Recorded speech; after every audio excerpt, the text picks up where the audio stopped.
As long as rockets fly and the unimaginable happens, humanity will have to deal not only with the death and destruction caused by cataclysms, but also with nuclear winters. Nuclear explosions can produce temperatures ranging from 5,400 to 7,200 degrees Fahrenheit. Almost everything burns at this temperature, and if the materials burned are organic, the result is smoke that, while thick and unhealthy to breathe, is probably not toxic. But if the materials burned are plastic, glass, or other chemical or synthetic substances, the gases produced and present in the resulting smoke can be fatal.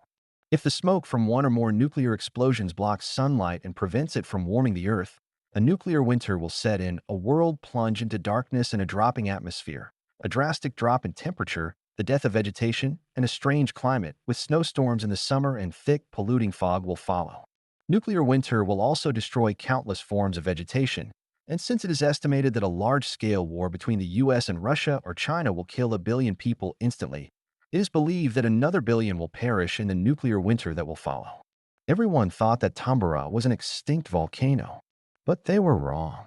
On April 15, 1815, this sleeping Goliath, almost 4,000 meters high, woke up and let out several roars that announced its presence and could be heard from thousands of kilometers away. For 5 days, the volcano spewed out such quantities of ash that houses in Tambora collapsed under its weight. The ash was so impenetrable to the sun's rays that the islanders could not even see their hands.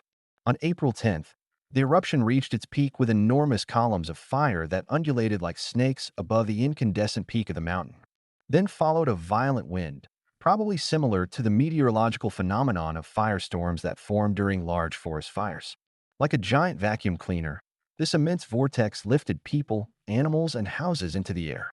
All living things were dismembered and burned alive. Inanimate objects were shattered into thousands of pieces. The power of the eruption at Tambora was too much for the mountain and the island on which it was located.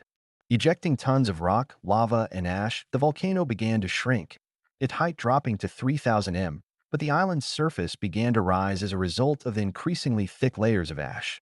This ash, which eventually reached over a meter thick and covered the water near Simbol, would complete the disaster begun by Tambora.